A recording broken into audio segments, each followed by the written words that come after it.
কিছুক্ষণ আগের খবর এখনো চলছে স্ক্রলে গুরুত্ব সহকারে যে হবিগঞ্জে সেই আলোচিত নেতা বৈষম্য বিরোধী ছাত্র আন্দোলনের নেতা মাহাদী হাসান তাকে আদালত জামিন দিয়েছে।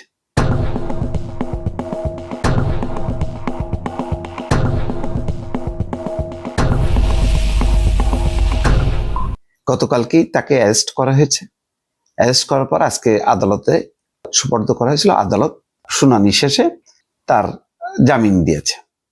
দেখেন, যে ঘটনার প্রেক্ষিতে মাহাদি জামিন পেল এটা আদালতের বিষয়, মন্তব্য করার কিছু নেই। কিন্তু পুরো ঘটনাটা একটু বিশ্লেষণ করে দেখেন তো, ছাত্রলীগের এক নেতাকে ছাড়ানোর জন্য বৈষম্য বিরোধী ছাত্র আন্দোলনের এই নেতা মাহাদী হাসানের নেতৃত্বে থানা ঘেরাও করা হয় শায়েস্তাগঞ্জ, এবং সেই থানায় 15 ঘন্টা বাকবিতণ্ডা। আটকের পর চাপের মুখে সেই মাহাদী হাসান বলছিল যে আমরা কিন্তু ওই বানিয়াচং থানা জ্বালায় দিছি, এসআই সন্তোষকে পোড়াই দিছি। কথাগুলো একদম পরিষ্কারভাবে শোনা গেছে এবং এটা গণমাধ্যমে খবর এসছে যে এইভাবে চাপের মুখে, হুমকির মুখে থানা তাকে ছেড়ে দিয়েছে। তারপরে তাকে গ্রেপ্তার করা হয়েছে। গ্রেপ্তার করার পরে তার সমর্থকরা থানার সামনে বিক্ষোভ করে, শাহবাগেও দেখলাম যে অবরোধ তৈরি করে। আজকে তাকে প্রডিউস করা হয়েছে আদালতে, তারপরে আদালত তাকে জামিন দিয়েছে। তো এই ঘটনার মধ্যে দিয়ে পরিষ্কার বোঝা গেল যে পুলিশ যেমন নতজানু, তেমনি বিচার আদালত তারাও নতজানু। কারণ আওয়ামী লীগ ছাত্রলীগের নামে কত ভুয়া মামলা গ্রেপ্তার করতেছে, যাচাই বাছাই না করে তার জামিন নাকচ করে দিয়ে কারাগারে পাঠানো হচ্ছে। অসংখ্য ঘটনা, কয়টা আর বলবো। বরং আত্মরক্ষার জন্য কেউ থানায় ফোন করছে, পুলিশ এসে উল্টা যাদের দ্বারা হেনস্থ হলো তাদেরকে গ্রেপ্তার না করে শুধুমাত্র ওই যে আওয়ামী লীগ ট্যাগ, দোসরের ট্যাগ থাকার অপরাধে তাকে গ্রেপ্তার করলো এবং পুরনো একটা মামলায় জড়াই দিয়ে তাকে কারাগারে পাঠানো হলো, কোনো জামিন দেওয়া হলো না। কিন্তু এইখানে তো পরিষ্কার যে থানায় সে বল প্রয়োগ করছে, হুমকি দিয়েছে।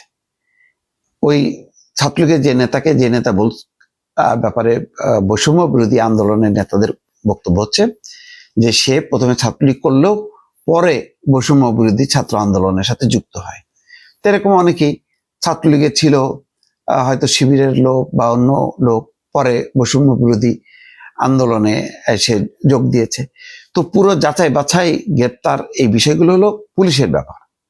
পুলিশ ভুলও করতে পারে, সত্য করতে পারে, কিন্তু আমি কি চাপের মুখে আমি ছেড়ে দিতে পারি এবং এরকম কথা বলতে পারি যে থানা জ্বালায় দিছিলাম, এএসআই কে জ্বালায় দিছিলাম, পোড়াই দিছিলাম?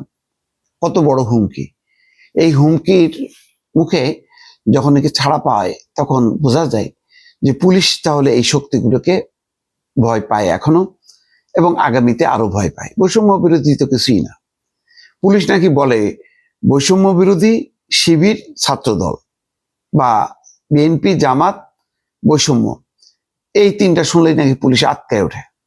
তো আজকে দেখা গেল তাই। শুধু পুলিশ কেন, আদালতও আটকে উঠছে, জামিন দিয়ে দিছে। জামিন না দিয়ে যদি আদালত কারাগারে পাঠাইতো, বোঝা যেত যে না, এটা সিরিয়াসলি নেওয়া হয়েছে বা এখানে আদালত স্বাধীন, আদালত তার শক্তিমত্তা প্রদর্শন করলো বা তার যে বিচারিক ক্ষমতার সর্বোচ্চ সেটা প্রয়োগ করলো। কিন্তু এখানে সব ক্ষেত্রেই একটা দুর্বলতার বহিঃপ্রকাশ ঘটলো। এখানে যদি খবরটা না হতো তাহলে বোধহয় ওই মাহাদিকে গ্রেপ্তারও করতো না। এতে আসলে ক্ষণে ক্ষণে শুধু দুর্বলতাই প্রকাশ পাচ্ছে। এই দুর্বলতা কোথায় ঠেলে দেবে?